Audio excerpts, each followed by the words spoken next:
The truth is out there. Knowledge is power. This is the Prepper Podcast Radio Network. Are you storing food? Many preppers are storing food for months and years, but only have enough fuel stored for days or weeks. Stretch your fuel storage by harnessing the power of the sun with a sun oven. Food can be baked, boiled, or steamed at temperatures of 360 to 400 degrees Fahrenheit with the power of the sun. Depending on where you are located, you can use the sun for 50 to 80% of your cooking, allowing you to preserve your fuel storage for rainy days. Sun-baked foods stay moister and have less shrinkage and don't burn. Sun-baked roasts are tastier and more succulent, and sun-baked bread has unparalleled taste and texture. Water can be heated in a sun oven for purification or personal hygiene. For the past 25 years, sun ovens have been proudly made in the U.S. They are durable, have a long life, and come with a 100% satisfaction guarantee. For a discount coupon, email podcast@sunoven.com. That's podcast@sunoven.com. Pioneer Living Survive, a true people publication, and online at www.pioneerliving.net. Here you'll find ideas and tips for people, the new pioneers, homesteaders, survivalists, and preppers who want to get back to basics and work with nature. It's our goal at Pioneer Living to inform as many people as possible with solutions on the forgotten, lost art of basic human survival. Pioneer Living is currently accepting articles for those of you who wish to share stories on the pioneer way of life, including homesteading, survival, gardening, preparedness, and simple back-to-basics living. By visiting pioneerliving.net, you'll learn how to build an open fire pit for cooking, making charcoal, tanning hides, survival food storage, survival canning and preserving, survivalist gardening, organic soil prep, and composting. In these unique and extraordinary times, now is the time to practice a self-sufficient way of life. Find us online at pioneerliving.net and start changing your life today. Something is coming. Change. This is KPRN-DB, broadcasting worldwide from Southeast Oklahoma, USA, to parts unknown.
Hey everybody, welcome to Survival and Beyond, and I'm your host, as usual, Ed Corcoran, here on Natural News Radio, as well as the Prepper Podcast Radio Network, and bringing you all of the information and the news that you need to survive and be prepared in these times, as well as, this is our overreaching goal, I say, using the royal we, the editorial, my overreaching goal, my ambition is to wake people up and to liberate minds and distill things down to what I call the essence of truth and illusion, because it only comes down to two things. It's either truth or illusion. And unfortunately, everything that we live, everything that we believe, all the structures that we've built are allowed to be built around ourselves is an illusion. But we're going to get to that a little bit later. Right now, I want to talk about last week. Those of you who were listening to the show last week, I had Mike Moore, the co-founder of the new social network called Awareness Act. And Awareness Act is dubbed as Facebook for Patriots, or the complete tagline is Facebook for Patriots, not potatoes. And I think that's the unofficial tagline. I don't know if they're using that officially, but But I like it. It's because that's what Facebook is. It's for potatoes. It's not for patriots. And the patriots that are on there, and there's lots of them out there. I'll tell you, boy, all of my friends, all of my Facebook friends, and all of my the followers of Survival and Beyond, the fans. I don't know, what do you call them now? They're not fans anymore, or they're whatever. You know what it is, but all of my friends are patriots, and that's my main criteria when somebody gives me a friend request. I think a lot of people, if they get a friend request, they just it strokes their ego and they immediately approve them. I don't approve anybody until I check them out a little bit and see what they're all about. And and so I've got there's thousands of patriots and there's thousands of people, liberty-minded people on Facebook. I know this because, between the Survival and Beyond page and my personal page, I have thousands of friends and followers. And I hate followers too. I don't like any of the adjectives that they use to describe. I don't like fans. I don't like followers. The folks that I know on Facebook, they're all patriots, and so I know they're out there. And there's always that, whenever you're posting on Facebook, there's always that specter in the back of your head. There's always that shadow that looms over you, knowing that Facebook is it's a data mining apparatus. It's a surveillance tool. It's being it's not a conspiracy theory, I mean, all you have to do is look at Brandon Raub, who got hauled away to a mental institution because of what he posted on Facebook. And so, it's a well-known fact that this is a government surveillance device, Facebook. They want to see who to put on the red list and who to put on the blue list, and who's going to be spending time under government supervision, to use a incredible euphemism. So Awareness Act was founded with the ideal that it would be a private social network that was privately owned with rock-solid super security, where patriots can go and discuss and talk about the issues that we're facing without the fear of being surveilled, without the fear of having their posts read and evaluated and being targeted by the Department of Homeland Surveillance and being carted away, and it's really exciting. It's exciting to be a part of it. And I had Mike Moore on the show, and shortly after, I'm not sure if I can fully take credit for this, but shortly after it aired on Natural News Radio, Awareness Act was inundated with a wave, just an enormous amount of people visiting the site, so much so that it crashed their server. And I was talking to Marshall Nelson, their resident tech guru, genius, and this guy is phenomenal. And when he set up the site, of course they weren't expecting to have to handle a whole lot of people, and so the way he configured it, and I can't explain it because I'm not that tech savvy to go into it, but he configured it for a reasonable amount of traffic, nowhere near expecting the amount of traffic that came in. So if you guys went and visited Awareness Act after hearing about it on my show, then that's great. I'm glad to hear it. Glad to hear that the word is getting out, and that that I'm helping get the word out, because I think this is a great project. I think it's a great idea, a great social network, and everything. It's very exciting to be a part of it, and I've actually been playing a part in helping the development, and work out some of the quirks, and not just some of the bugs, but coming up with ideas and seeing them implemented. I mean, I would never see that on Facebook. It's like you don't even know who to talk to on Facebook. There's no way of talking to anybody on Facebook who's actually running it, or behind the scenes or whatever. There's no customer service. There's no chat line. There's no email that you can send to. It's like I'm on Awareness Act, and and I'll just get on Skype and say, hey, Marshall, it'd be really cool if you added this thing, and boom, like a half an hour later, it's there. So it's really been fun, and it's really been exciting, and it's good to be a part of it. So, with that being said, if you haven't visited Awareness Act yet, I highly recommend you do. It's a home. It's a home for patriots. It's a home for dissidents. It's a home for free-thinking people. And go on there, join up. I've got a personal page on there. You can friend me, Ed Corcoran. And there's also a Survival and Beyond page where you can keep up with the things going on in the show. And I've also got a development working where people will be able to listen to the show on Awareness Act. It hasn't been implemented yet, but that's one of the ideas that we've been talking about. So, yeah, go and check it out. It's awarenessact.com and Facebook for Patriots, man. So, anyway, moving on, I wanted to talk about the recent... Well, I want to talk about a bunch of things. This is what always happens to me. Like, every time I sit down and do my show, I've got like 500 things going on, just spinning around my head. And, and I've said this before, I never get the chance to cover all of it. And even when I do cover, I feel like I didn't get to cover it as thoroughly as I would have liked to. And what I started doing is I started realizing, I was having too many guests on the show.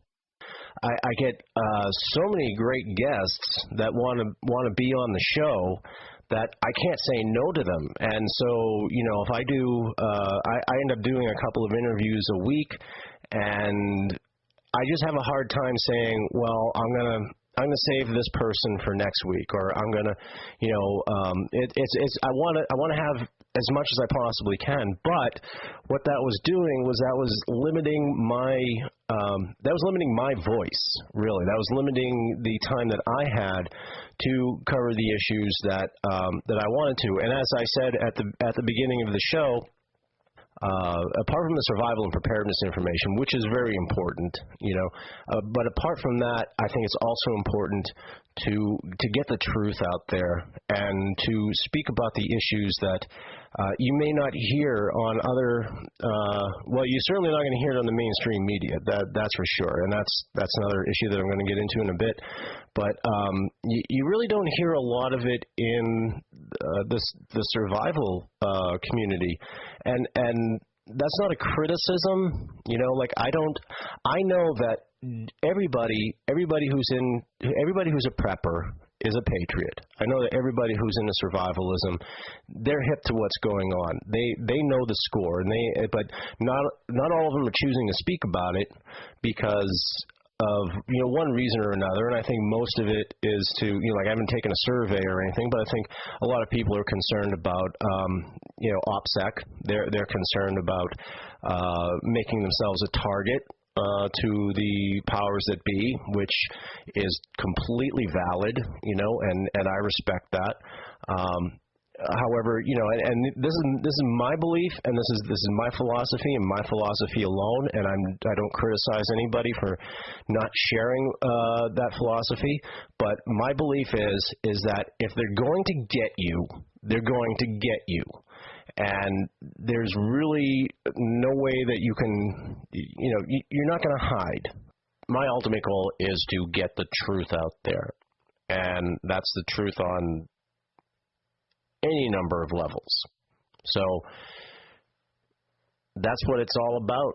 That's what it's all about for me, and I feel like I needed to, allow more time for that. And what I was doing before, I have two guests on, and I wasn't having time to really talk about the truth and to liberate people from and I might be kidding myself that I'm waking anybody up or I'm liberating any minds, but I have to try. I have to do it because silence is the ally of evil. Just like the old saying goes, the only thing that needs to, the only thing is required for tyranny to succeed, or for evil to prevail, is for good men to do nothing. So that's what it is in a nutshell. And hopefully you're going to dig it. Hopefully you'll learn something. Hopefully you'll be, dare I say, enlightened. I don't know about that, but at least you'll always know you're hearing the truth, or at least the truth as I understand it. and it's always open for discussion, and it's always open for debate. Speaking of debates, wow, that worked into a smooth segue. That almost never happens. I just want to say a few words about the recent presidential debate. And, I wasn't going to watch it, and I didn't watch it when it was on live. Well, I couldn't watch it. I don't have television, because television is the tool of the New World Order. It is the instrument that keeps you compliant.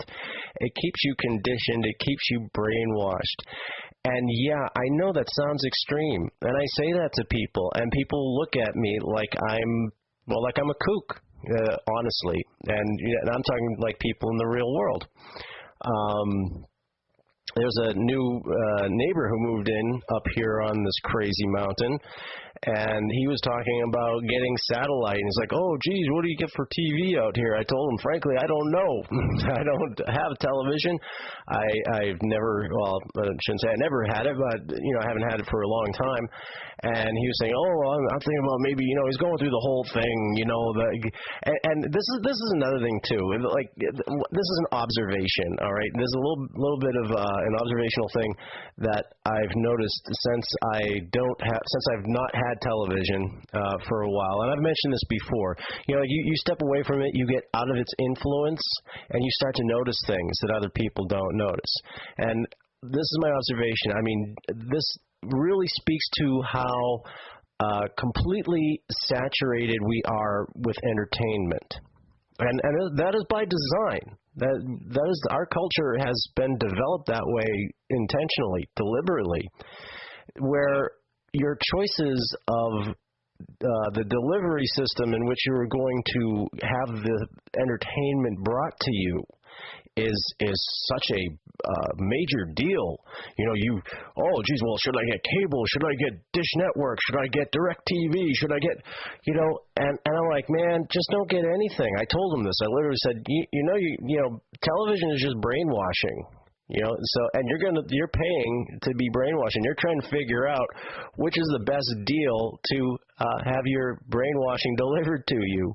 Should it be by satellite? Should it be by cable? Who's got the best rates? Who's going to change them after 6 months? Are you going to get locked into a contract, blah, blah, blah. Oh, my God.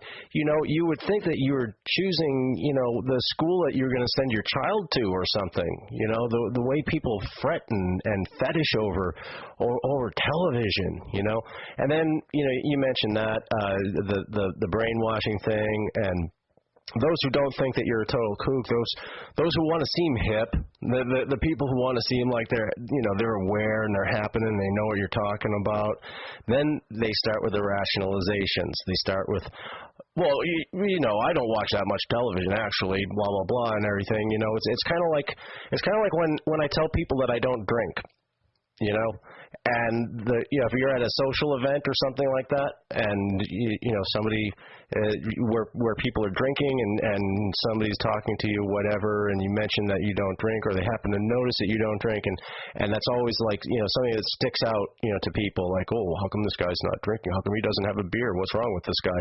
And as soon as you tell people that you don't drink, my observation is anyway, when I tell people I don't drink, then they start making excuses for their own drinking, and they start saying things like, well, yeah, I don't really drink that much myself, and, just occasionally a couple here and on the weekends, holidays, blah, blah, blah, whatever, and my response is, I don't care. What are you explaining this to me for? Why are you rationalizing this to me? It doesn't matter. It doesn't matter to me. And it's the same thing with the television. When I told this guy, I was like, television is just brainwashed. Well, I don't really watch that much television. I just get it for the news and blah blah blah. And that's when I said, yeah, you think you're getting the news? No. You think what you're receiving is no. And this is where it turns. That's when they start like looking at me like I'm crazy, and I get a tinfoil hat on my head.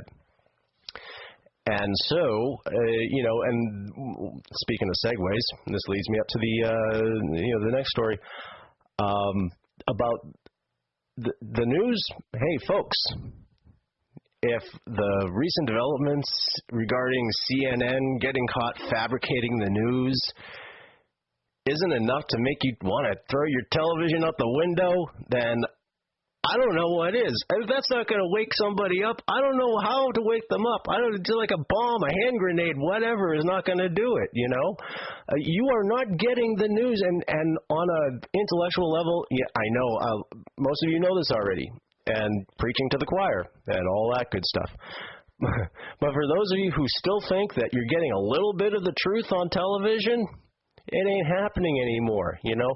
And I'm not putting myself on a pedestal. I'm not looking down on people who watch television. I'm not looking down on people who watch the mainstream news or whatever. I'm not saying I'm better than anybody or anything like that, because I was there. I was there at one time until I got woken up, until I realized that, hey, this is all BS. This is all, you know, this is not true. I used to believe, actually, and it wasn't too long ago. It wasn't too long ago where I believe that, you know, well, some of the stuff on the news is true. And, well, yeah, that is true. I mean, if there's a hurricane somewhere and they're reporting on the hurricane, then, yeah, I'm not saying that they're lying about the hurricane or the earthquake or, you know, whatever, but it's tailored.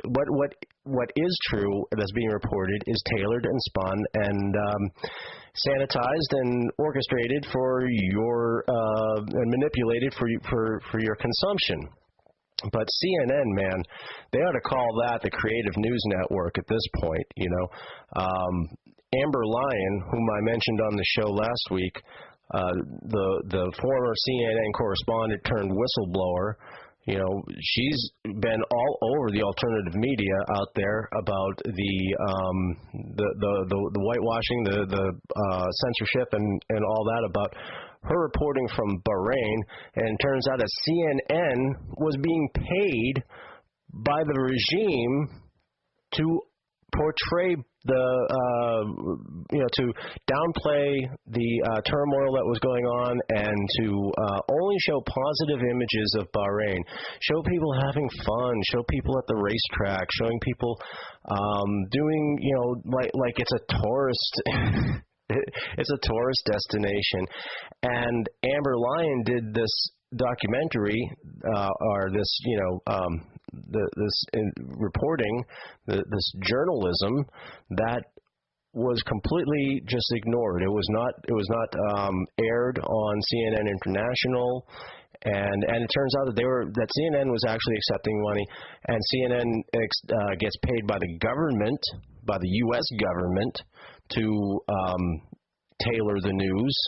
And they completely made up all of that reporting from Syria Danny.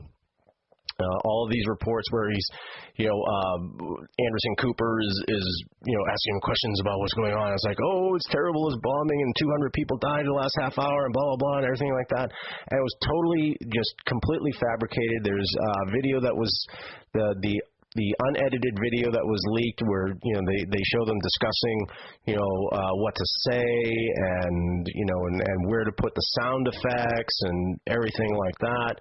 I mean, why this didn't end Anderson Cooper's career is beyond me.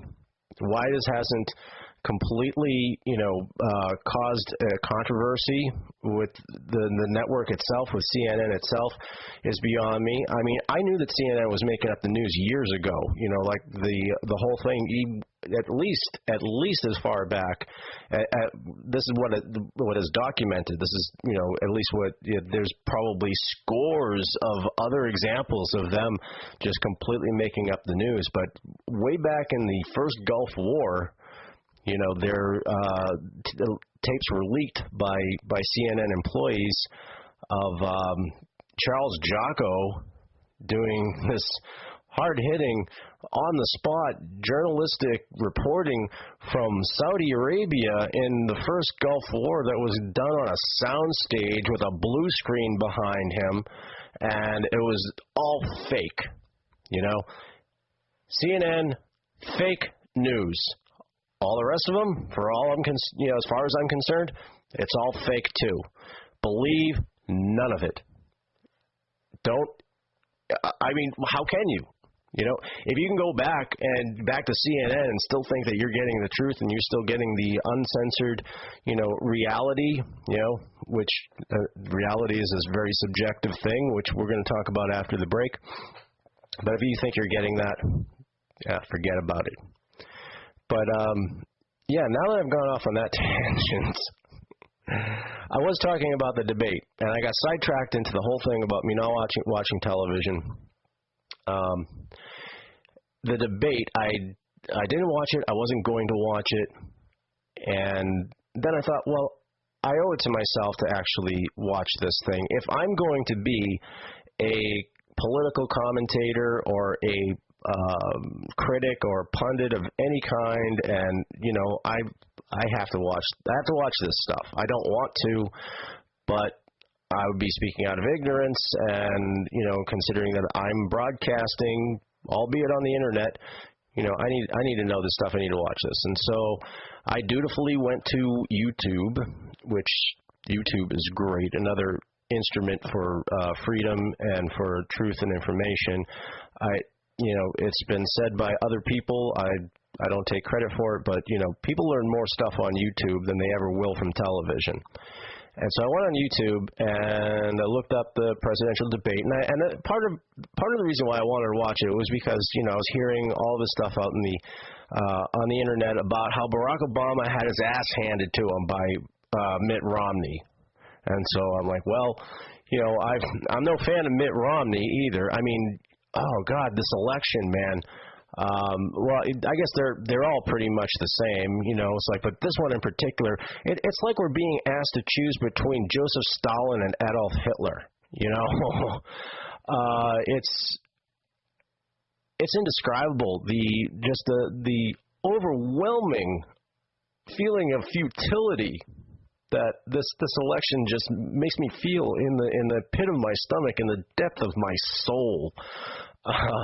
But I did want to see Barry's ass handed to him. So I went online and I watched it, and, I didn't get that. I really didn't see what all the Romney supporters were, celebrating and patting each other on the back about, because it didn't seem to me like a verbal trouncing so much as it seemed like a couple of puppets dancing around in circles and avoiding talking about the real issues, and by all means not talking about the 900-pound gorilla that's in the room. And by real issues, I mean, think of it this way.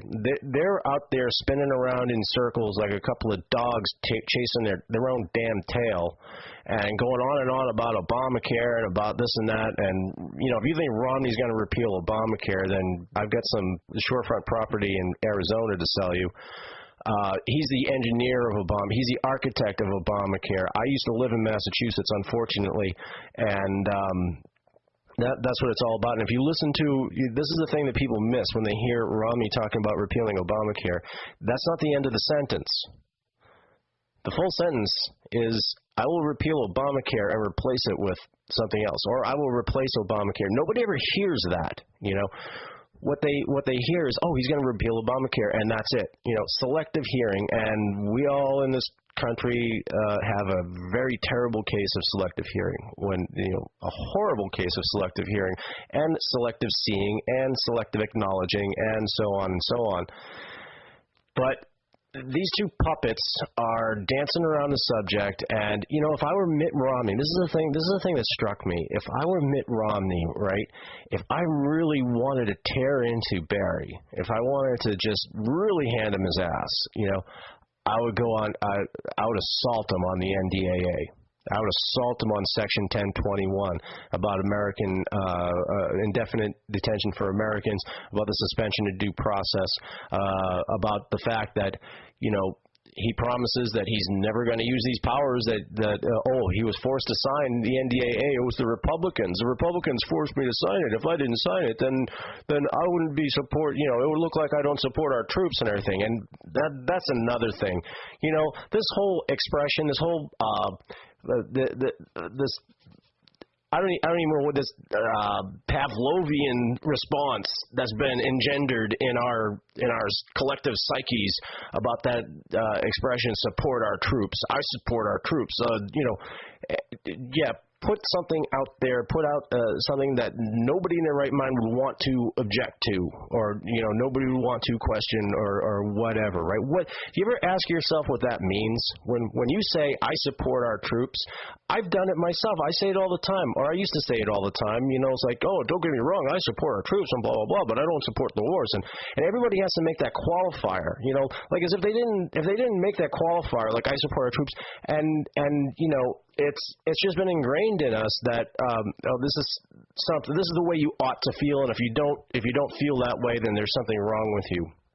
Well, the I support our troops thing is just another mechanism. This is another trigger. This is another I call it Pavlovian, but it's actually more like neurolinguistic programming. It's what they call an anchor in NLP, and this is something that you hear it enough times, and you think you know what it means, or you don't put a whole lot of critical thought into it. So the whole thing about supporting our troops.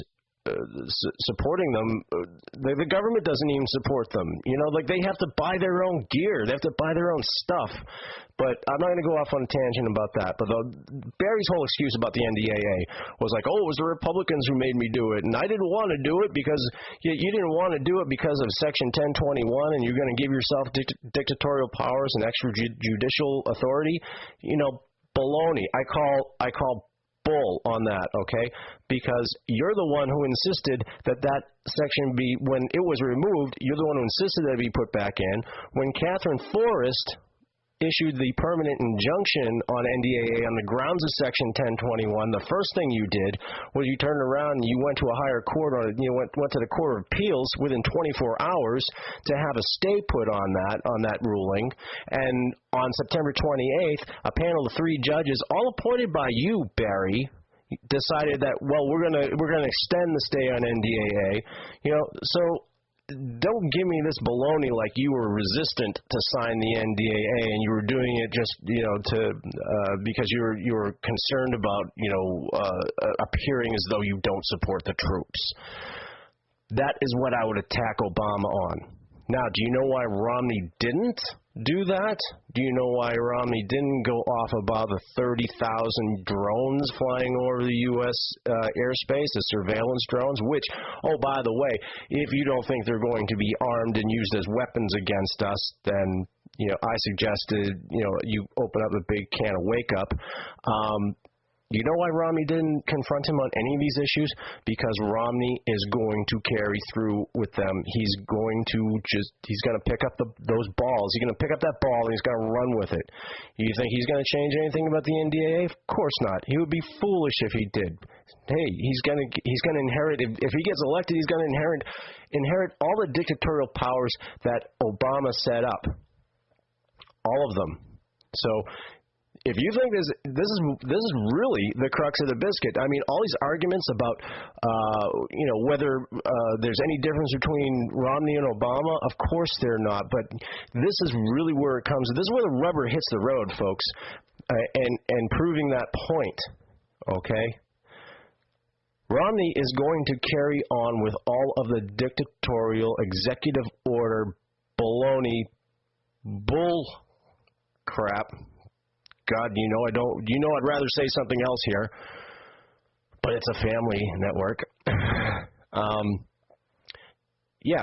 It's going to be just, he's going to pick up the ball and continue on with it, and that is the real serious issue about the lack of difference between Romney and Obama, and that is why you're not going to get anything different from him. Forget about health care, forget about taxes, forget about all that other crap.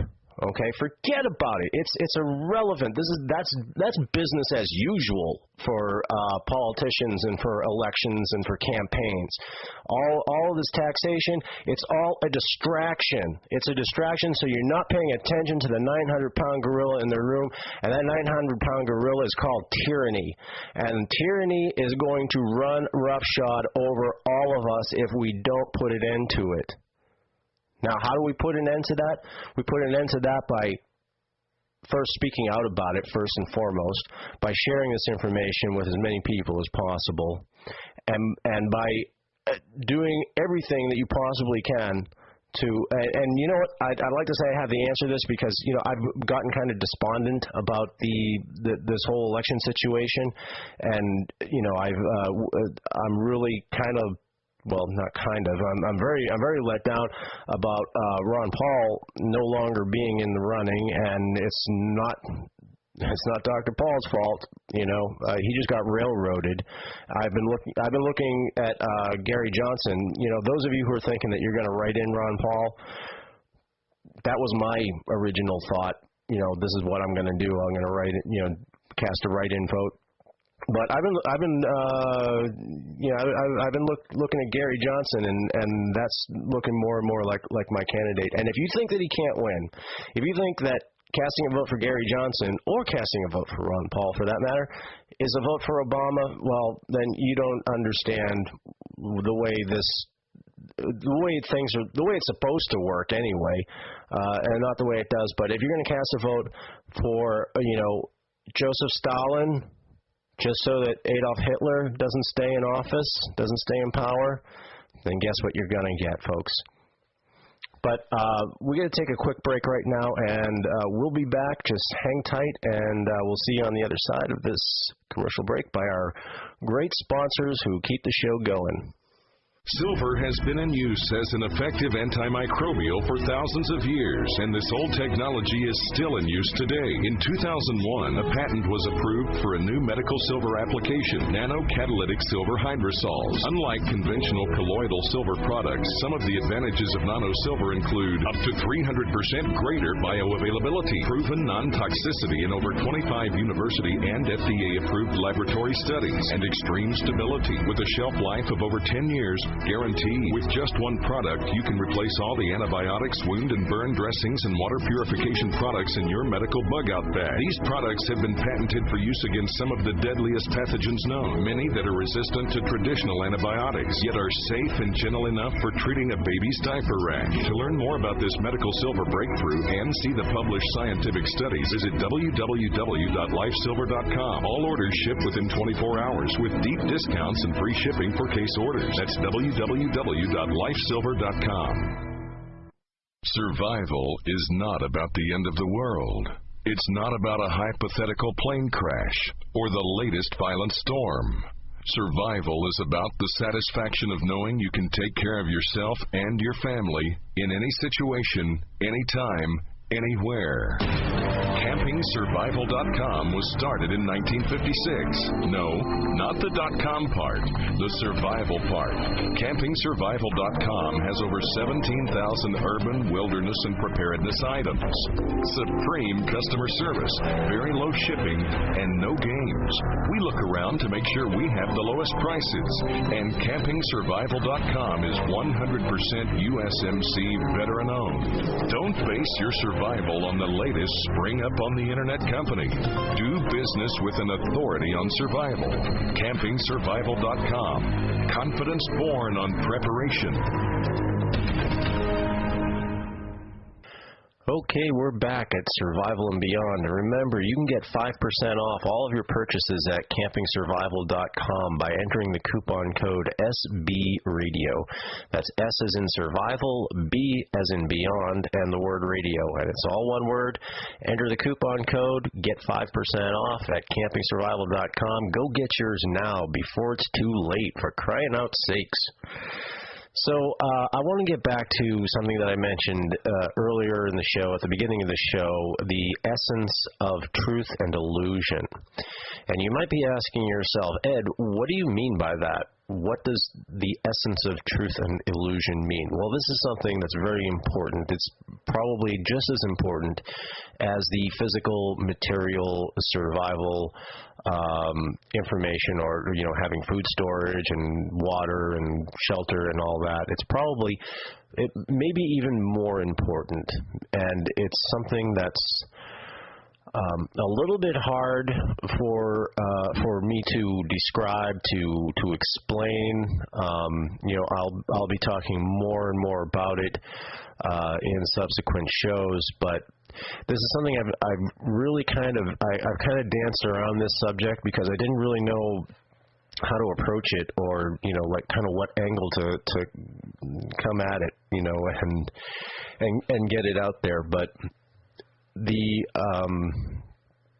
search, the quest, the seeking of truth is paramount to your survival, and being able to discern truth from illusion. And what do I mean by illusion? Well, I mean, what is portrayed on television and what we're brainwashed into thinking, that's part of it. That's definitely part of it, but that's not the totality of it. That's not all of it. What illusion is basically what the human species has been living in for centuries. What we've been bamboozled into believing what life is, what we are as beings, as living sentient creatures, because of the way that our brains are wired, because of the way our brains work. Somebody figured out a long time ago how to trick us into seeing things that aren't really there, and how to trick us into not seeing things that are there. What I mean by that is that it's a construct. And people have made analogies to, like the movie The Matrix. I hate to evoke that kind of comparison, but it is fairly accurate. It is fairly accurate. I mean, going back in human history, we've known a lot more in the past than we do right now. And the control mechanism that's been used against us is to present us with a falsehood, to present us with an erroneous belief, and it manifests itself in this modern time. And I'm choosing my words very carefully because I really, it's a hard subject to approach. It's a hard subject to explain. And I don't understand it completely myself. I'll be completely honest with you. I am a truth seeker. I am not a truth dispenser, as it were. I believe that if you meet somebody who says they're seeking the truth, then stick by them. Stick with those people. If you meet somebody who tells you they know the truth and they're going to give it to you, I would walk away from them. I would avoid them, because nobody can know exactly, the whole truth and say, well, I'm going to enlighten you. From almost the beginning of human civilization, once we became civilized, there was almost immediately a body of persons who wanted to control us, wanted to suppress what we are, suppress the knowledge of what we are. The thinking that keeps us limited, that is the shell that we've been kept in. Right? We are not limited creatures. We are not limited beings. It is only our thinking that makes us believe that. And I touched on this a little bit last week, about manifesting your reality, and it goes beyond mere positive thinking, that, if you just think good thoughts and good things will happen. Well, that's kind of the truth. The only problem with positive thinking is that, and this dovetails perfectly with the whole prepper philosophy of, pray for the best but prepare for the worst, is that positive thinking is kind of like a Band-Aid, or it's something that, it sounds like it makes sense, and so what we do is, like, we just plaster this layer of positive thinking over this enormous mass of negative thinking, and that accomplishes nothing. That's only lip service. You're only fooling yourself. You're only duping yourself into believing that, that it's going to work. And it might work on a limited level, but it's not about positive thinking. I mean, it is about positive thinking. You do need to have a positive thinking, but you need to have a paradigm shift in your thinking. It's more than just, think happy thoughts and read The Secret and watch Oprah every day and all these wonderful things are going to happen. It's not as simple as that. Nothing ever is.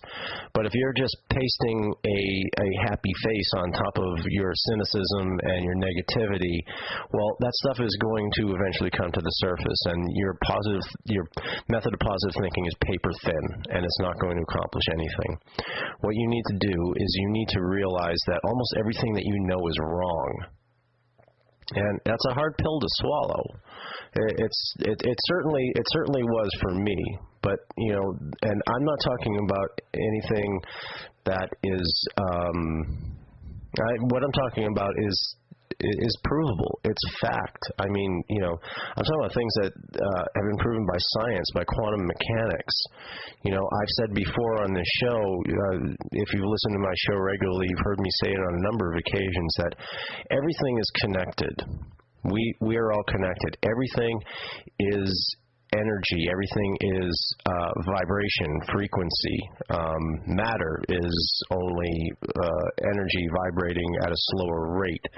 There was a time when, after the microscope was invented and we discovered that our bodies are made up of individual cells, and there was a time when the thought was that was the smallest particle in the universe, that everything was made of cells, and that's as far as it went, until we discovered the atom. And then we thought, okay, this is the smallest particle. This is what everything breaks down to. These are the building blocks. And then we realized that even the atom breaks down even smaller into particles. And it's like, okay, so there's the atom with the nucleus, and and electrons are orbiting, and so these are the smallest particles. Well, then we find out that the nucleus is made up of smaller particles. And you see where I'm getting at right here. It just keeps on going further and further down the rabbit hole. And then we discovered that the nucleus of the atom is not even solid. It's mostly empty space. Yet it contains the most enormous amount of power that there is. So scale and size is meaningless. And you can probably go down further and further. And furthermore, we realize that nothing is real. Nothing is, at least not in the way that we observe it, is real. Everything that exists is in a state of flux. It's a state of potential, a wave of potentiality, which means that it isn't really anything until you observe it. So an atom is actually everywhere. That observation actually has an influence on the behavior of subatomic particles. So it's doing whatever it wants. It doesn't really, it exists, but it doesn't exist at the same time. But when you look at it, well, then it has to make a decision, and almost as if there was a thought process going on. It's a wave until you look at it, then it becomes a particle, and it has a particular space or position in space, in space-time. But when you're not looking, well, it's just potential. That can be applied to just about everything that we think of as reality. And it's the same thing with thought. Thought is real. Thought is an actual it's an actual thing. For lack of a better way of describing it, to another scientific experiment that was done by a Japanese scientist with water. When you project different thoughts into water and you freeze it, it forms different patterns. When you project positive thoughts into it, it crystallizes in one particular formation. You project negative thoughts into it, then it crystallizes into a very disrupted, very unnatural-looking formation. If you can influence the way the molecules in water arrange itself by your thoughts, imagine what effect that's having on your life. If you get angry on a daily basis, if you get frustrated on a daily basis, if you get impatient on a daily basis, think of what that's doing to you. Think of what that's doing to anybody in your general vicinity. You are projecting energy.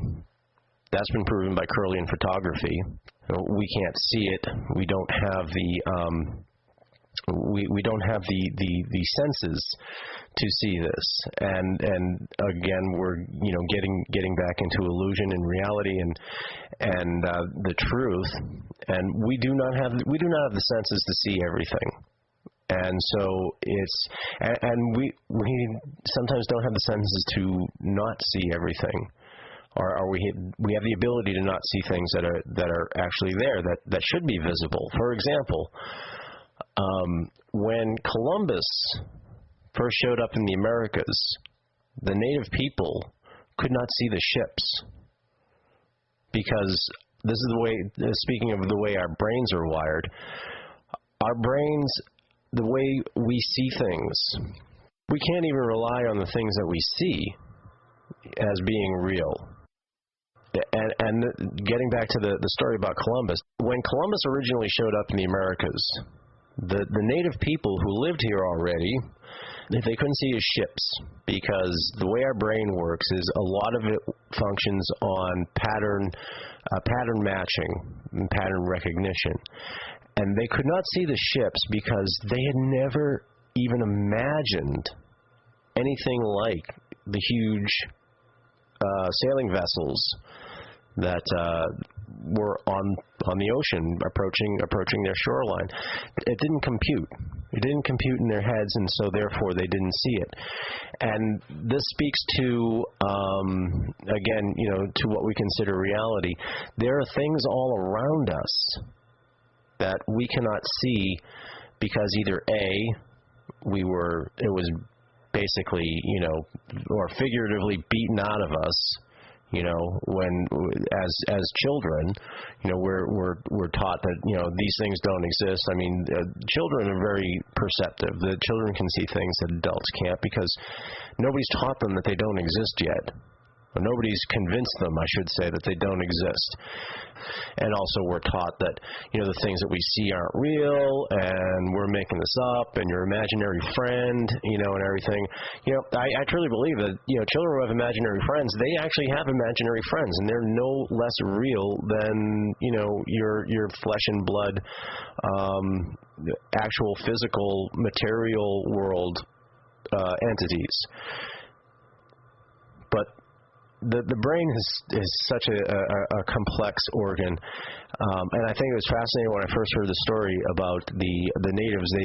They couldn't see the ships because it just didn't compute. And what the brain does with information that it can't understand, it disregards it. It just files it away somewhere, and just doesn't. Your brain is aware of it, but not on a conscious level, and your brain your brain cannot tell the difference between what's real, what it sees in reality, and what it imagines. To your brain, it's all the same thing. That's why you get, did you ever wonder why you get frightened by your own nightmares? I always used to think, well, doesn't my brain know that it's the nightmare is a product of itself, that my brain is making this stuff up? Why would my brain be scared of its own thoughts? Well, it's because your brain can't differentiate. Your brain can't tell the difference between what it imagines and what it actually experiences in the real world. They discovered this when they started doing experiments with PET scans and CAT scans. They would show a person an object and observe the brain functions, what parts of the brain were firing when they were looking at an object, and then they would ask them to imagine that object, and the same parts of the brain were being activated just by visualizing it. You know how they say that if you can imagine it, you can create it? Well, it also works in reverse. If you can't imagine it, then you won't even be aware of it, again with the ships. And what happened with the natives, when they couldn't see the ships, the shaman of the tribe could see that there's a disturbance in the water, and he still couldn't see the ships, but he could see that something was there. And because of the shamanistic practices, the shamanic brain, if that's even a word, is wired a little bit differently. And eventually, he could see the ships. And when he saw the ships, he told the rest of the tribe that there are these great big vessels out there. I don't know what word they used to describe it. And because they trusted him, one by one, all of the rest of the tribe were able to see the ships. And I think when I heard that story, it also ties into the fact that, when you hear ancient stories of what some people presume to be UFOs, extraterrestrials, or extraterrestrial vessels, oftentimes they're described as a dragon or a great bird, or and that's partly because they just didn't have the vocabulary to say, oh, well, that's a flying saucer, or that's a spaceship, or that's they'd never seen a flying vessel before in their lives, and also because of the fact that their brains probably just interpreted it into whatever it could, whatever model or whatever pattern that it could recognize. So what they saw, instead of seeing a gleaming metal ship, they saw a dragon, or they saw, a giant bird, or a flying carpet, or, all these other analogies that are used. I guess what I'm doing is I'm laying the groundwork in describing, how the brain works and visually, and trying to describe a process that's very complicated. But this is how we're tricked. This is how the illusion is presented, or is part of how the illusion is presented to us, and how we get stuck in a life where that's all about, and has been for centuries, and especially in the last 100 years or so, we got stuck into believing that that this model of life is normal, that it is normal for us to be slaves. And make no mistake about it, we are slaves. Or let me qualify that. Hells no, we're not slaves. But we have been made into slaves by playing upon, this is ancient knowledge. This is ancient knowledge on how to deceive us, how to use illusion against us, make us believe the illusion. And this has been in operation long since before there was television, and long since before there was Hollywood. And it was done with imagery, with symbols, with suppression of literacy, and we've been forced to accept this condition to actually love our slavery by playing upon the way that we perceive the world around us, and the knowledge that what we perceive around us, a lot of it isn't even real anyway. It's all in our heads. And if we have that power, right, and this is where it becomes empowering. This is a power that we have, and this is what I want to flip the switch in everybody's mind, so that you can understand that if those who are evil in the world can use this against us, we can turn it around and use it in our favor. You can manifest your reality. That is something. Talk about having something beaten out of us from childhood, as a species. We've had that beaten out of us. We've had our connectedness beaten out of us. We've been presented with science. We've been presented with sciences, and it's a double-edged sword, folks. Science and spirituality are not mutually exclusive, and science is just as flawed. Science is merely the act of observation. It's an observational endeavor, and science is only valid until we're able to observe something that disproves what was previously observed. So it's all observationally based, and sometimes what we're observing, we're observing something that we can't even see, or we can't even process, we can't understand it. Science is not a concrete altar that's set and immutable and unchangeable. I mean, our understanding of science has definitely, anybody will concede that our understanding of science has changed considerably over the years, over the centuries. Even Einstein rejected quantum mechanics because he couldn't make sense of it, and the crux of that was the realization, and this has been proven, it's been proven that everything is connected. All atoms are connected to each other because the experiments that were conducted at the time, they discovered that if you affect one atom, it will have an equal effect on a seemingly disparate atom, regardless of how far away it is, regardless of how far apart they are. This is referred to as spooky action at a distance. This was Einstein's words for it. And Einstein, being the genius that he was, and we have definitely, we definitely owe a lot to Einstein, and he's definitely made a lot of important discoveries, but he didn't know everything.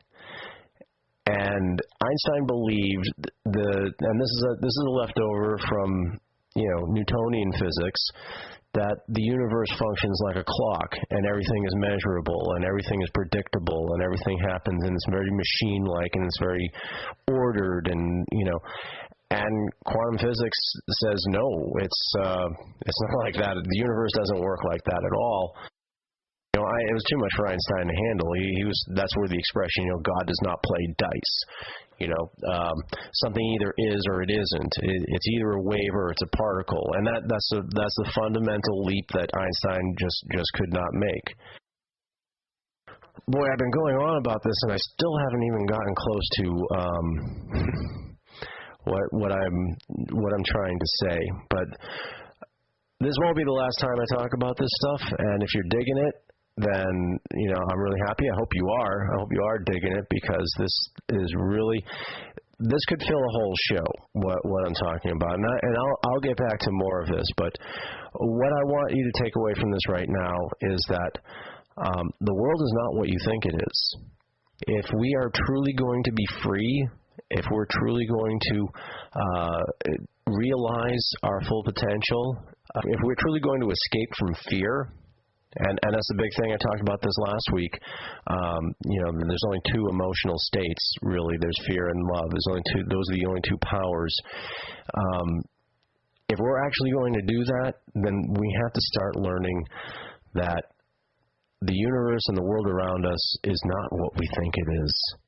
And we cannot allow others to dictate what reality is and to manipulate it, and in order to make us do what they want us to do, because it's been going on for too long.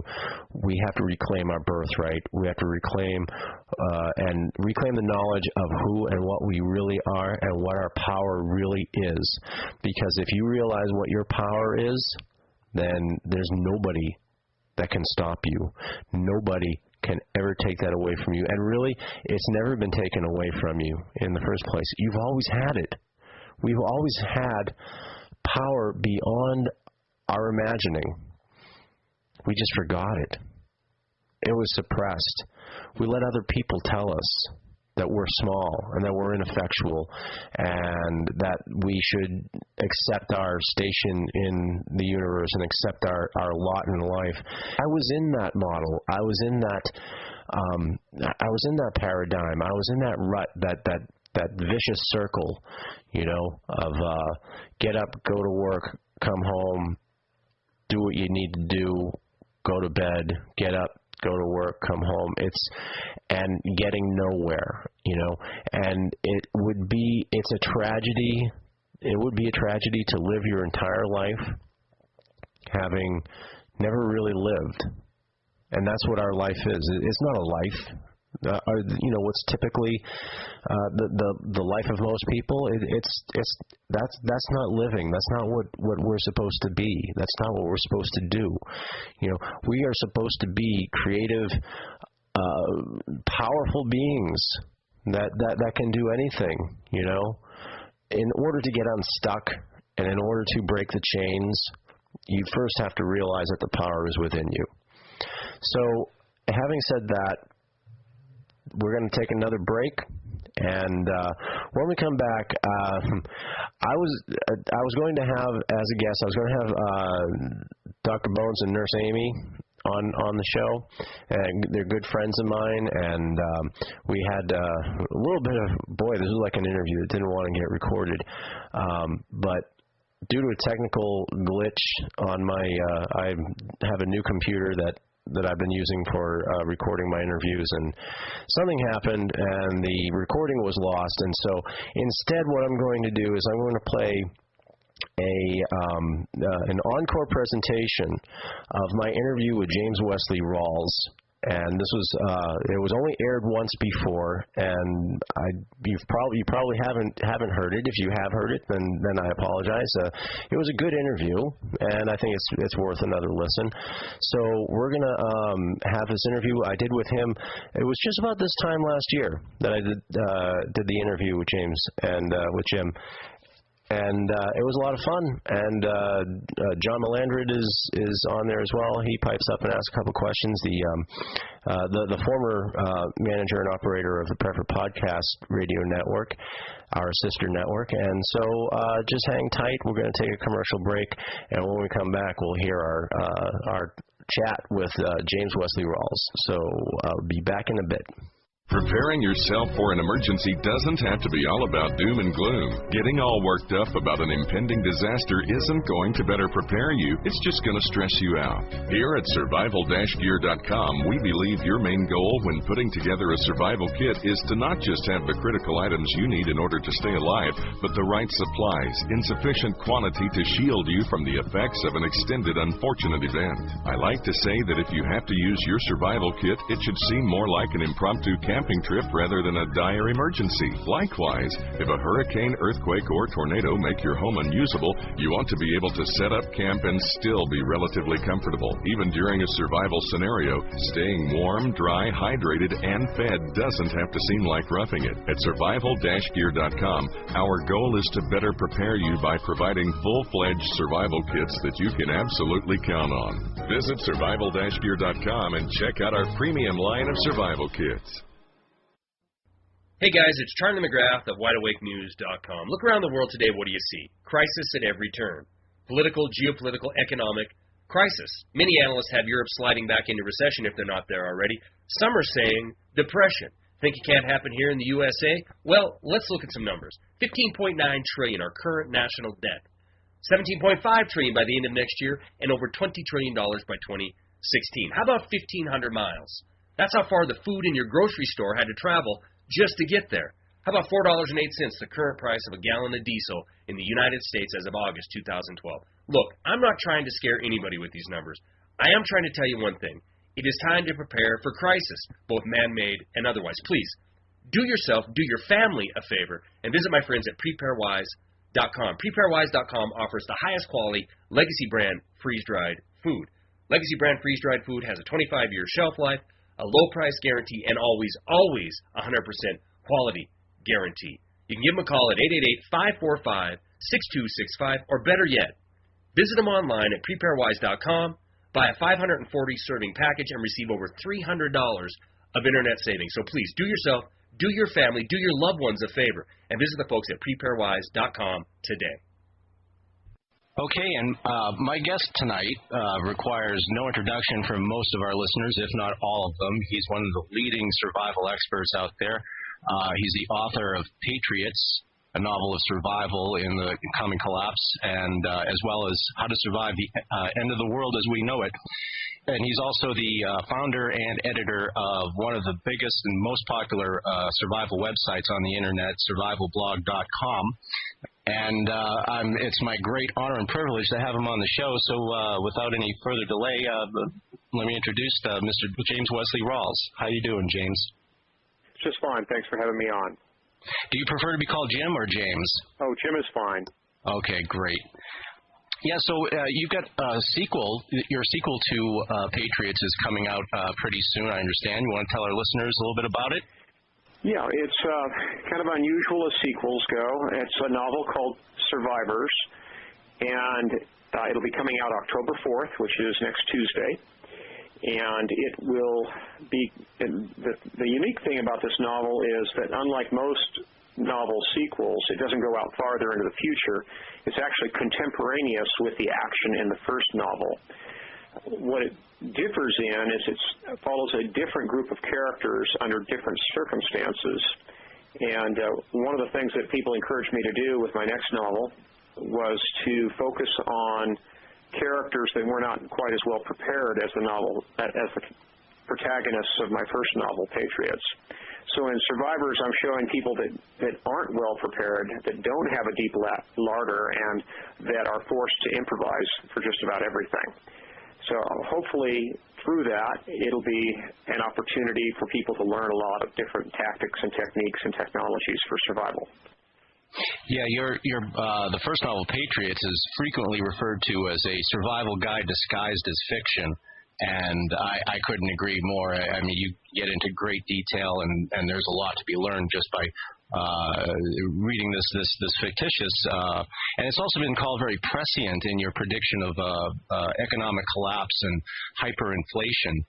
And I remember reading an interview with you that was conducted, I think, in 1995, in which you listed a number of events to watch out for, and some of those things have actually happened. How close do you think that we are to a tipping point with the economy and with the dollar? I think we're very close to a tipping point. It'll be interesting to see how things play out in Europe with the bailout of the European periphery. Most importantly, Greece and Italy. There is definitely the possibility that we could see a credit crunch that is bad, if not worse, than the 2008 crunch. And it very well could spell the doom of the United States dollar and plunge us into a depression that might last multiple decades.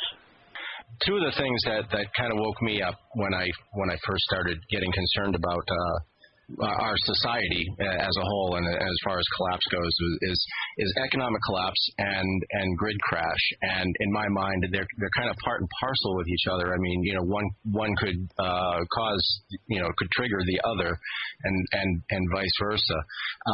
Do you see any kind of events like we've been seeing in the Middle East, where people are just taking to the streets and rioting, or what is the severity level that you think we're looking at when this does happen? I think it's a matter of when and not if. Well, you're absolutely right when you talked about the power grid. That really is the linchpin of modern technological societies. If the grid stays up, we might see an economic depression similar to the 1930s, although with probably more crime and greater civil unrest, more rioting, protests, and so on. But if the grid goes down, all bets are off. Without the grid, we will lose our modern technological infrastructure. We'll lose all the automated inventory systems. We'll lose communications. We'll lose water systems in probably 80% or 90% of American cities don't have gravity-fed water systems from end to end. There's a few exceptions, but the vast majority require electrically pumped water. And the big towers that you see over most cities, big water towers, only provide a 2 or 3 day supply.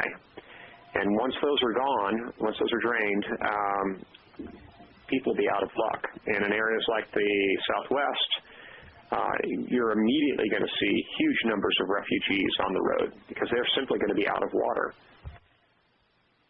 Right.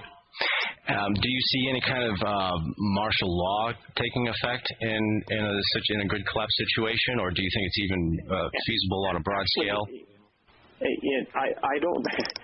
There's definitely the possibility of martial law, but I think it's going to be more of an attempt at martial law in a grid down collapse, because I think that events will cascade to the point where the chaos that ensues if the grid goes down is going to develop so rapidly, it's just going to be galloping along to the point where any attempt at martial law is going to be fruitless.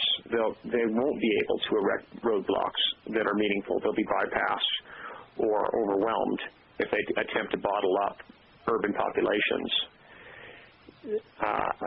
There are some situations where martial law would be feasible in a grid-up situation, but in a grid-down situation, I think that the authorities would probably simply lose control very quickly. Mm-hmm.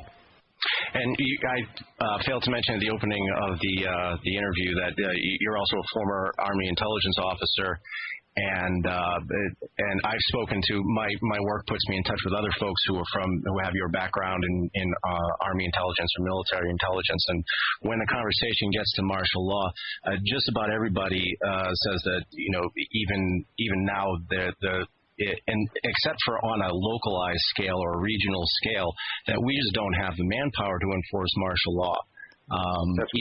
Even when you consider calling in UN troops and other such the theories that are bouncing around out there. But one concern that I have, and this kind of leads into a location for a survival retreat, but I've been covering this subject on my show over the last several weeks. I recently relocated to a rural area myself, and one of the topics that I keep revisiting is where the best places are. And I know some people who are thinking about moving to Texas, and I think a border state move is a horrible idea, because there's no way that we're going to be able to enforce the border in a grid down situation, and with all the crime and drug trade and everything like that coming in from Mexico, it's just going to be chaos. It's going to be a horrible situation. Well, I agree there, at least for the southern border. I think the Canadian border would probably be pretty stable. If anything, it'll be probably the Canadians trying to keep Americans out. Yeah. Or should I say, oot, keep the Americans out. There's definitely a preferred range of locales that I've laid forth in some of my writings, in my blog, and in my books. Mm-hmm. I tend toward the inland northwest region, basically eastern Oregon, eastern Washington, Idaho, Montana, Wyoming, and it's an area that I refer to as the American Redoubt. Mm-hmm. I think that's probably, all in all, going to be one of the safest areas to be, simply because the population density is quite low compared to the rest of the United States. If you look at a satellite map of the United States, especially the ones taken at night, and you see the lights of the United States, you can immediately see the population density is much, much higher in the eastern half of the country, or eastern two-thirds even. Right. But once you get out west, the population density drops off dramatically, and the only exceptions primarily are on the Pacific coast. In between, you have the basin and range country of the American West, and the northern portion of that, which includes the Rockies and northern Rockies and the basin and range country, I think is ideal, because you have a low population density, a lot of people involved in agriculture, extensive woodland areas where you have all the firewood in the world, and you have geographic isolation from the major population centers. Right. From where I'm sitting right now, it's hundreds of miles to the nearest big city, at least of any appreciable size. I don't think that in the event of a major societal collapse, we're going to see many problems here compared to anyone on the coast or anyone in the heavily populated eastern United States. Our chances, I'm not saying it's an absolute, but our chances of survival here, I think, are much, much better, simply because the population density is less. Fewer people mean fewer problems. Absolutely. Yeah. In fact, your writing on the Redoubt States heavily informed my decision-making process. I had considered Idaho as I had narrowed it down to Idaho and New Hampshire, and unfortunately, I decided due to family. I have family, and I have three nephews and a niece whom I'm really concerned about, and I really don't want to be too far away from them when things go sideways. But Idaho was absolutely my first choice, it was neck and neck with New Hampshire, for all of the reasons that you mentioned, lower density population and lots of resources. Now, one of the things that I've been concerned about lately, and I don't know if you've been following this, but with back in June, Obama signed an executive order which was called the Rural Council, and it's basically implementation of Agenda 21 principles, in which I'm telling people, and people like you and I are telling people to relocate to a rural area, and this program, this Agenda 21, their goal is to block people from accessing rural areas and resources, and making people, establishing urban habitation zones, as they're called. Have you been following any of that, or have you been seeing this in your area? That planning has gone on for 30-plus years, and it fits into the whole biodiversity corridor system that's been proposed. And the whole mindset behind it is social engineering. And it is quite frightening. Now, how much of that has been implemented or will be implemented is anyone's guess. But we have to look at it as just something to file under the Emerging Threats Department and make our plans accordingly. Right. Do you see any NGOs, non-governmental organizations, under the guise of sustainable development programs in your area? No, and I don't think that it's very likely that they'll actually engage NGOs. I'm more worried about the corporatization of police, for example. I think that is one definite possibility. They're already corporatizing prisons. I think they might try to corporatize police forces in the future. And in terms of individual interaction with authorities, I think that would probably be a significant threat, because there, you're essentially dealing with, corporate law rather than constitutional law. Right, absolutely. So I think that in terms of NGOs, probably not. Other than that. And there might be some things done under the guise of environmentalism, wildlife management, and so on that will have an impact on people. For example, if they do the biodiversity plan and implement wildlife corridors, they could try to put travel restrictions on people, lock off huge areas of national forest lands, for example, and state forest lands. That could have an impact on people.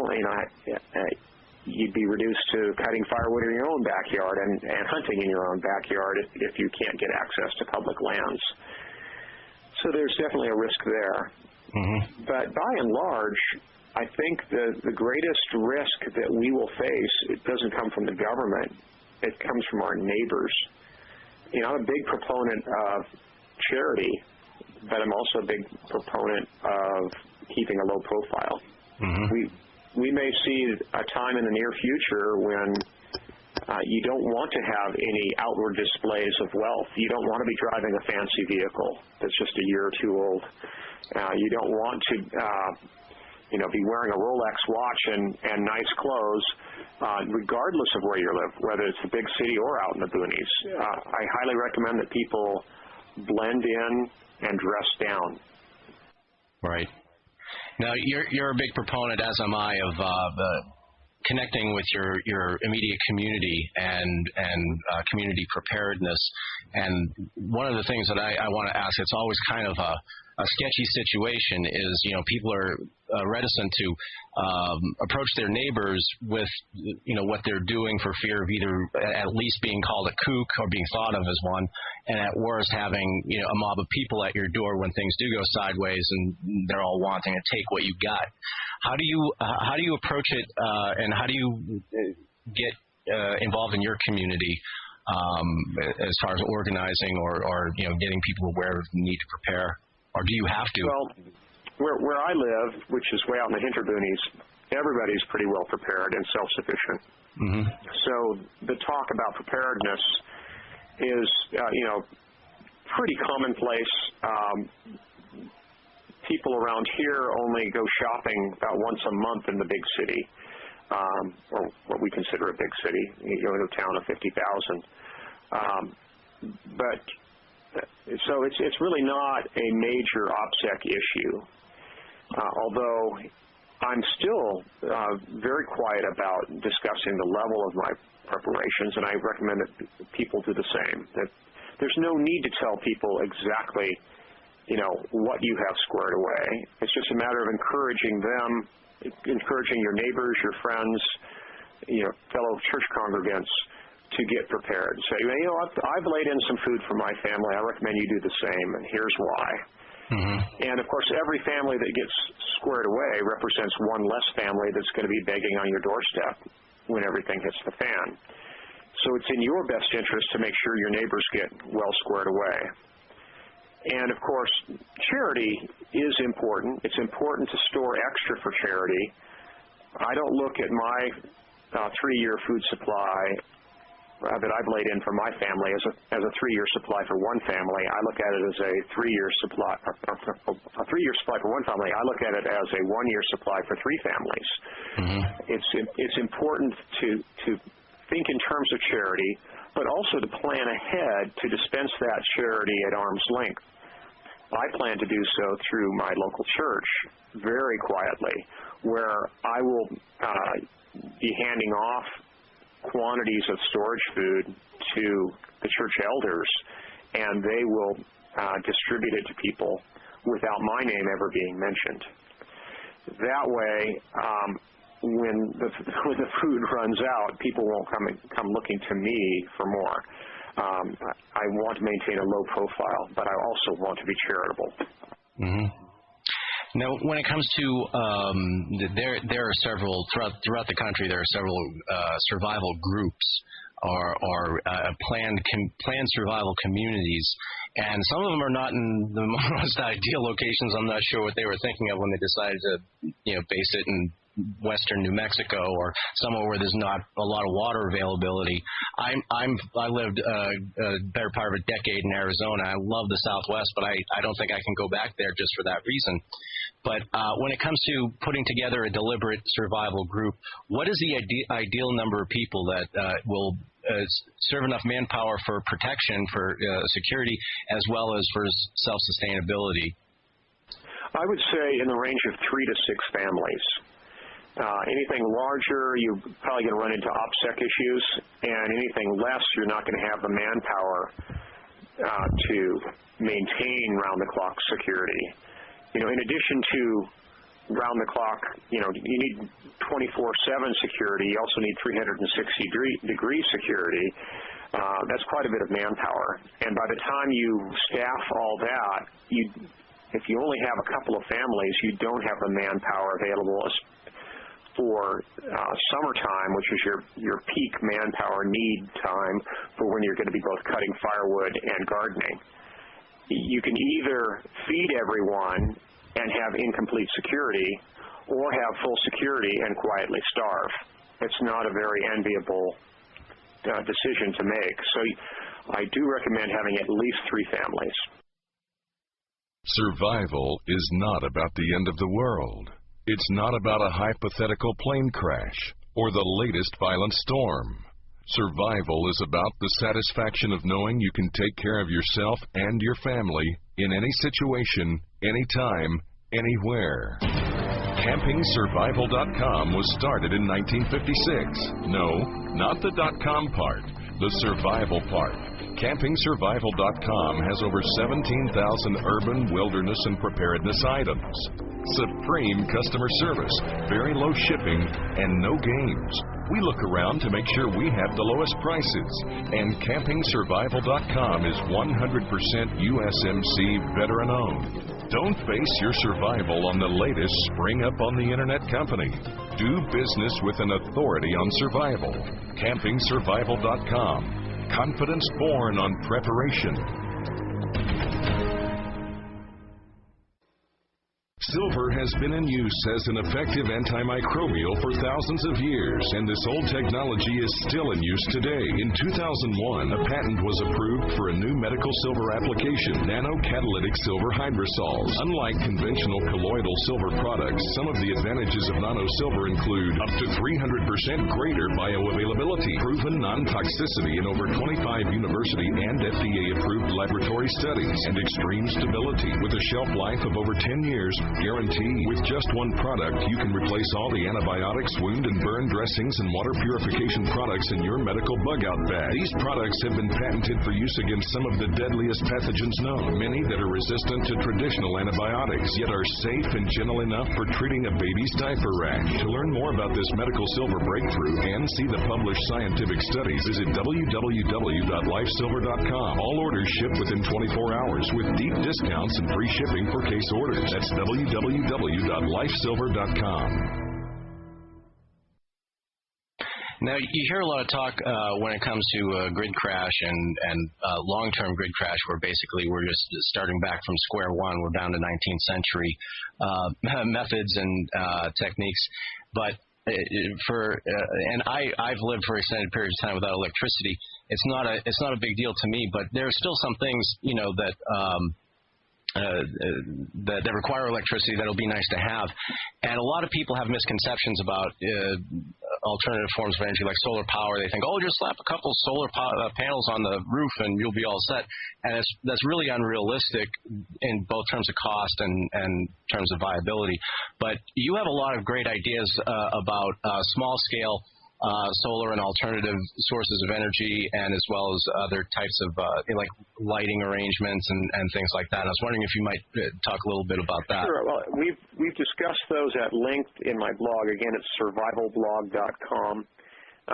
We've got thousands of articles and letters that have been archived. A lot of those have to do with alternative energy.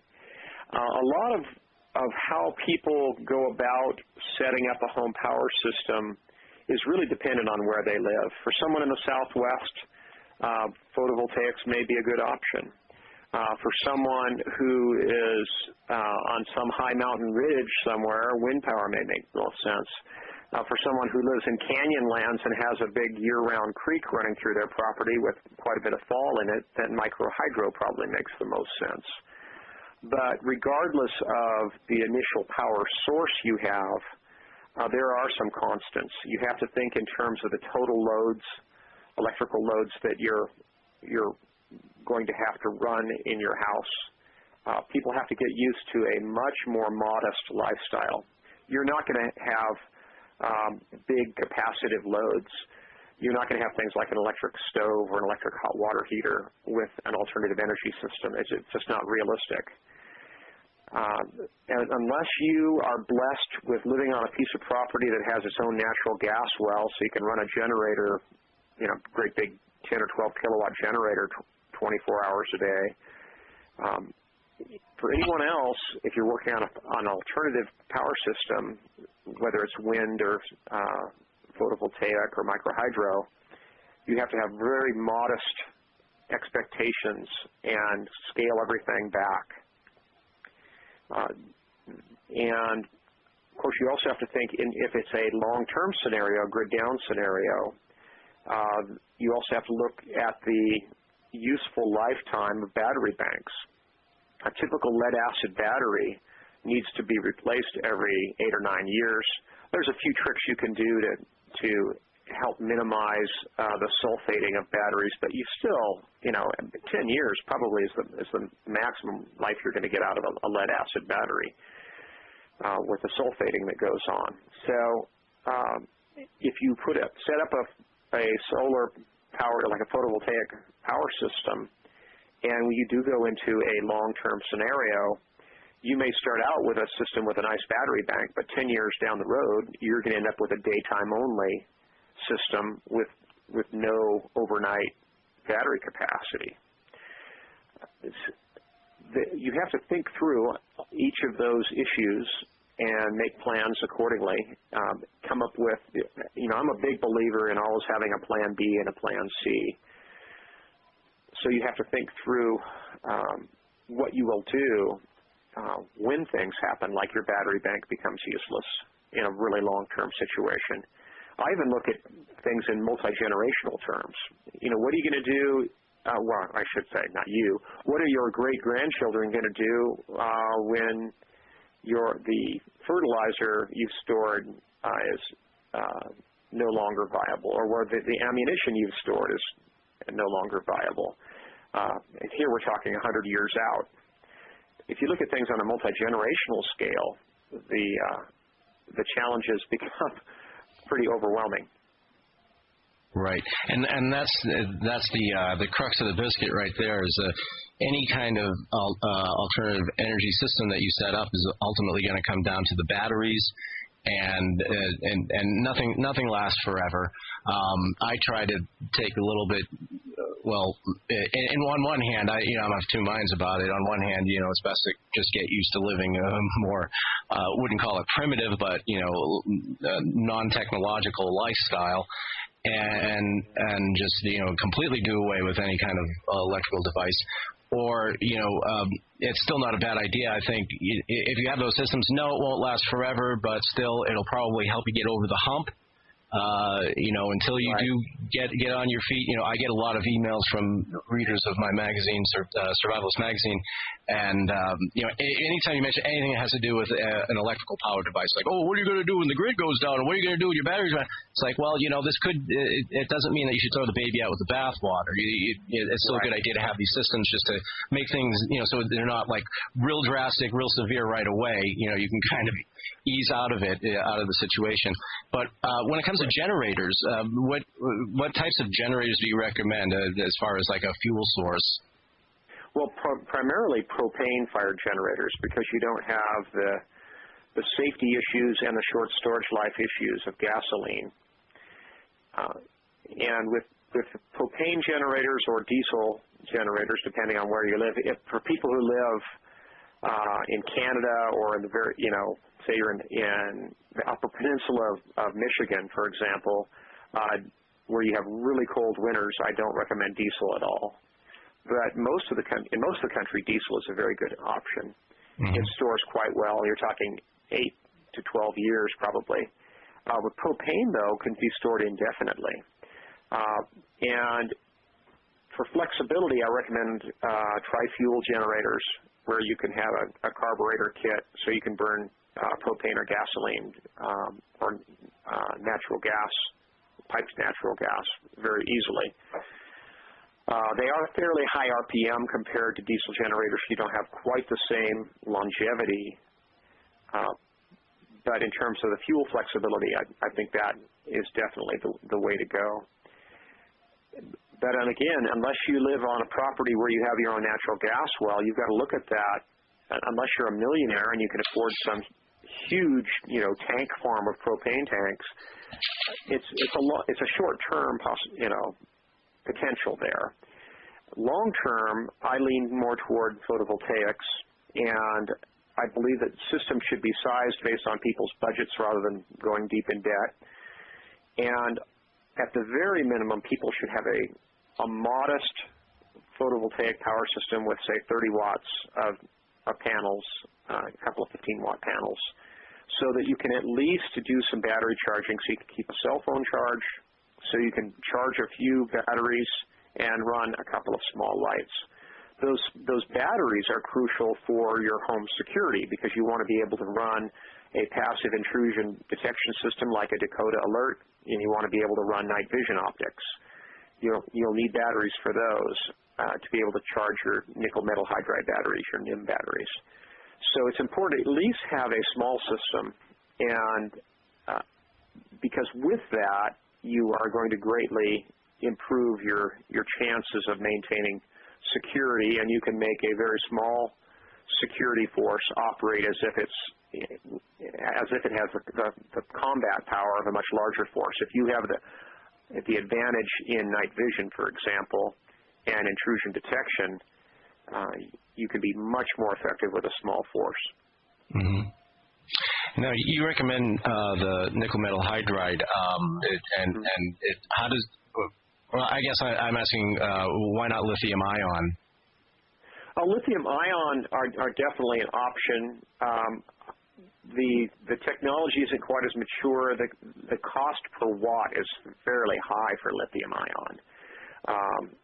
They do have the same number of cycles as nickel metal hydride. They also have the advantage of no memory effect like nickel hydride, which of course both of those get past the bugaboo of the traditional nickel cadmium batteries, which is the memory effect, where they won't hold a full charge at some point down the road. Lithium-ion is definitely a possibility, but I generally, because of the maturity of the technology and the cost per amp hour, I definitely lean toward, for small batteries, lean toward nickel metal hydride. Mm-hmm. And I should mention to our listeners, tonight we also have John Melandrid on the line. He's the founder of the Prepper Podcast Radio Network, as well as my producer. John, do you have? I want to give you a chance. I don't want to hog up the whole time. Do you want to ask Jim any questions? You know, I had some questions, and every time I'm thinking about it, he's already answering them. So he's already ahead of me. One thing, have you ever did any experimentation with heating your water in your house with compost? No, and that's one technology that I haven't really gone into detail in my blog. The other one I'd like to address that deals with manure or compost is producer gas, which is also known as gobar gas. That's what they call it in the Middle East, where you can basically create home methane. You're essentially capping a cesspool for primarily agricultural, coming out of cattle or swine or sheep, and capping that and piping off methane gas. I think both of those are fascinating technologies. The problem with space heating with that with bio waste is getting past the smell issue. I guess if you want to live 19th century style and can deal with what the Germans call Landluft, which is the smell of the land, it's probably a good one. But otherwise, you have a thermal barrier. You need to conduct heat from one side to the other, and then be able to push heat with forced air past that barrier if you want to have an odor barrier. Without the odor barrier, it can be a pretty pungent situation. Mm-hmm. Yeah, because I've been doing pretty much small-scale testing, but where I take and I actually do my composting system, and I have the pipe on the inner circle, so it's actually 3 layers of pipe and three different layers.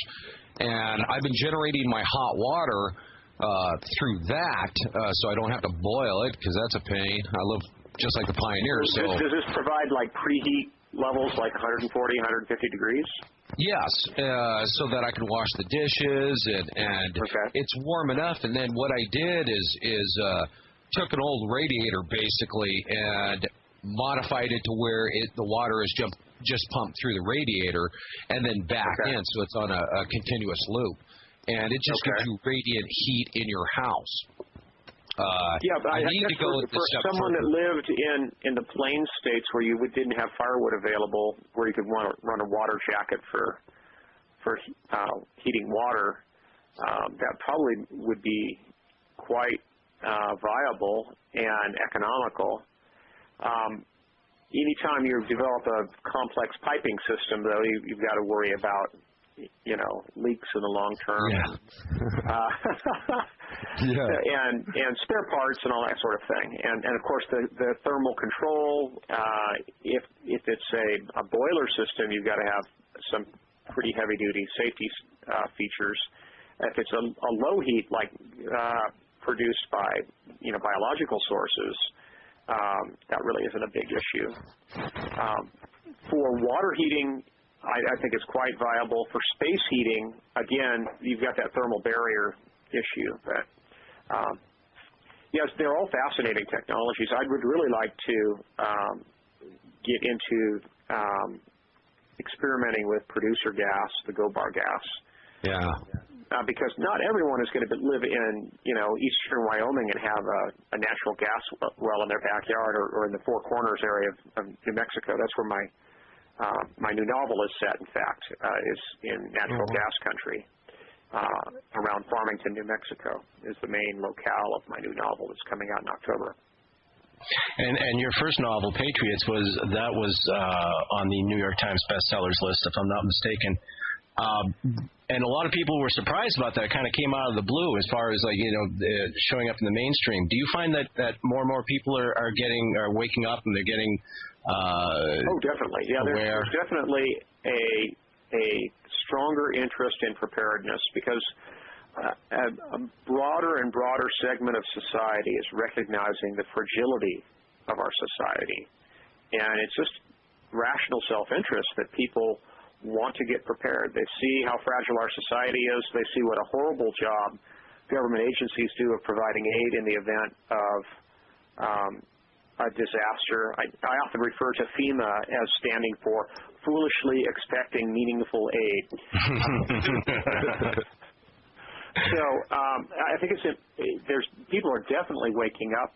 There's definitely more of an interest in preparedness, and it's coming from all angles. I mean, from the quasi-comedic side, from people who joke about zombie apocalypse, to people strictly looking at for self-sufficiency for gardening, the soccer mom crowd, to all the way to more serious preppers and survivalists that are looking at a disaster where there'll be a period without rule of law.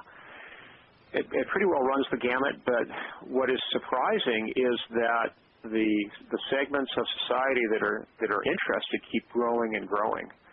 And if you look at popular culture, if you look at the movies that are being produced these days, everything from the Book of Eli on, there's definitely a strong interest in preparedness, and I can't blame folks. I think they're quite rational for being interested in learning self-sufficiency and preparedness and self-defense and everything else that goes along with it.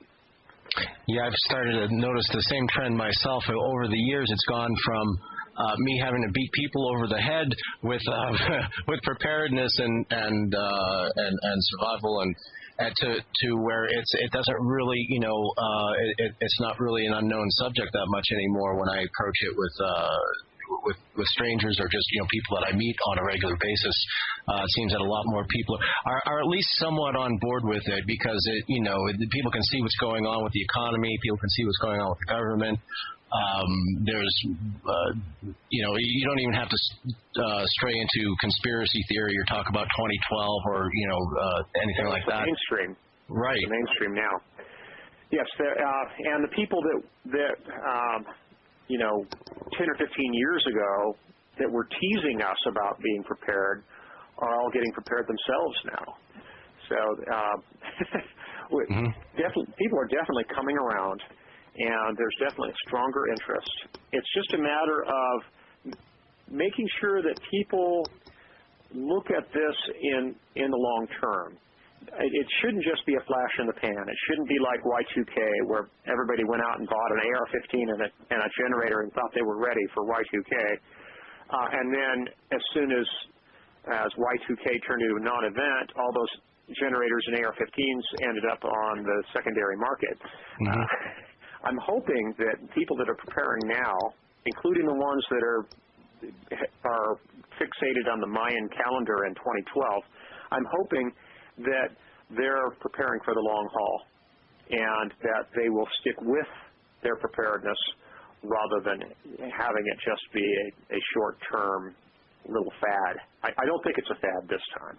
I think Y2K did a disservice in that, it's most people's reactions when you talk about prepping now, they're like, oh yeah, I like Y2K, and look what happened there, nothing. So, I think for a while it became hard to convince people that, don't even think about Y2K. There's a lot of other things that are coming down the road that that we need to be prepared for. And like even with just a solar flare, we're entering into a solar maximum, and there's dispute among scientists as to whether it's going to be any kind of catastrophic thing, but it could happen, and you should be prepared for that. And this brings me to my other subject that I wanted you to talk about, as far as like protecting your vehicles and whatnot. And I know you recommend older vehicles that do not have any fuel injection or kind of electronics. What is there anything in particular that you could suggest as far as like a make or model? In terms of both EMP and the natural equivalent, which would be coronal mass ejection, solar flare events, their effects are very similar, and the shielding that you need and the precautions that you need to take are very similar. For vehicles, I recommend that you buy a pre-1972 gas engine vehicle out of Detroit and restore it. Or you can get away with this up to the middle 1980s by retrofitting a vehicle with a electronic ignition system. You can retrofit it back to a traditional points, plugs, and condenser arrangement, a traditional rotor ignition system. For diesels, my favorites would be either like a pre-1994 Ford or Chevy diesel that does not have fuel injection or other electronic controls. The only electronic components you have would possibly be some circuitry that leads to the glow plug. But otherwise, they're pretty darn EMP-proof. You might want to stock a few spare parts and check out the wiring diagrams and make sure there aren't a lot of fancy electronics between your ignition switch and the glow plug. But diesels are pretty straightforward. For passenger cars, I like the pre-1985 diesel Mercedes. The perfect vehicle there would be a 1984 or earlier W123 chassis Mercedes wagon, like a 300D or 300TD diesel wagon. Again, all you've got is a glow plug and a relay. You could have incredibly high EMP field strength, and that vehicle is still going to start and run. Now, go ahead. No, I'm sorry. I didn't mean to interrupt. I was just going to say, in terms of home electronics, the crucial thing is to have redundancy and to remember to keep your antennas disconnected for your primary electronics and keep all of your spare electronics in Faraday enclosures. And the least expensive per square foot is just a standard galvanized trash can that you can get in any hardware store. A typical 25 or 30-gallon trash can with a tight-fitting metal lid makes a perfect Faraday enclosure. Just going to put all your spare electronics. You wrap them in plastic, put a couple of trash bags around each component, and stack them up in. You can fit a tremendous number of spare radios, your spare laptop, any other electronics should be stored in a Faraday enclosure like that, and you'll be safe from all but the most, if the field strength is strong enough to fry something in that enclosure, then you're going to be at ground zero of an explosion, and EMP will be the least of your concerns. You'll be pounded with so much hard gamma, you'll have maybe a 24-hour life expectancy. Yeah. So you'll be right in the blast radius. But for anyone outside of the blast radius, the field strength will be such that anything that's in a Faraday enclosure like that that's not connected to a power source and not connected to an antenna, that's completely isolated, will be fine. So it's important to have redundancy with all of your electronics and keep all your spares in cans. I've read that even a cardboard box with wrapped in aluminum foil and then double boxed, double aluminum foil. Yeah, if you don't have a large metal container. But what I recommend people do is just keep their eyes peeled. Every Christmas, people in the United States for the last 20 years have been very fond of giving large containers of popcorn in steel cans with tight-fitting lids.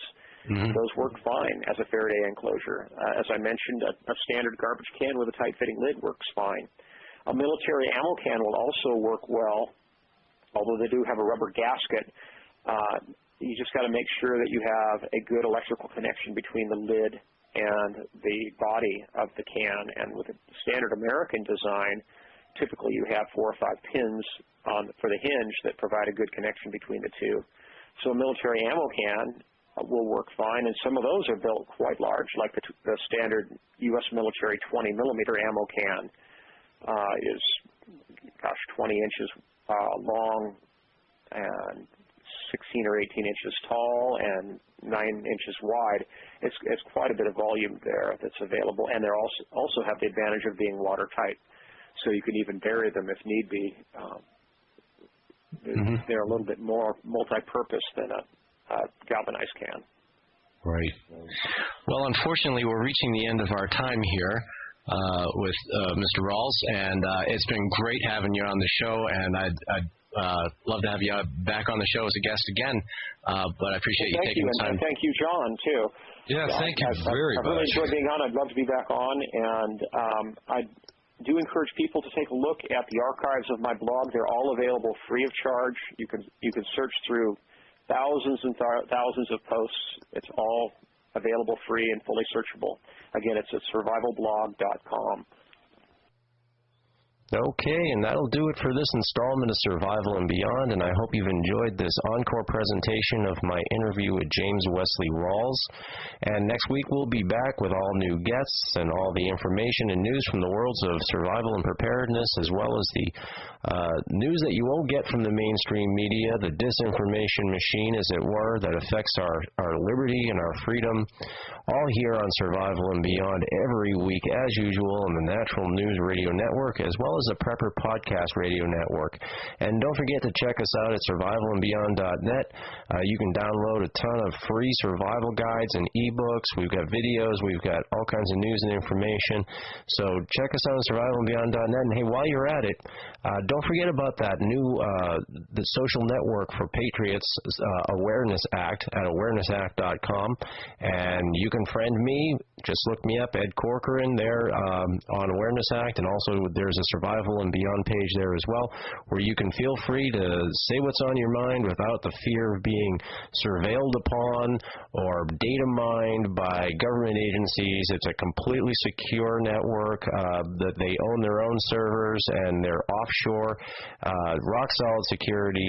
So it's a great place for patriots to go and talk about what's going down, and waking people up and waking each other up and spreading news and information, because that's the only way it's going to happen. That's the only way it's going to happen. The mass communication that we need in the Patriot movement, in the Liberty movement, is to have a place like this where we can disseminate information freely without fear of censorship. First of all, that you'll get from some of the other social networks, are you know what I'm talking about, and also without the fear of being spied upon and having the Fed show up at your house to haul you away to a mental institution, or worse.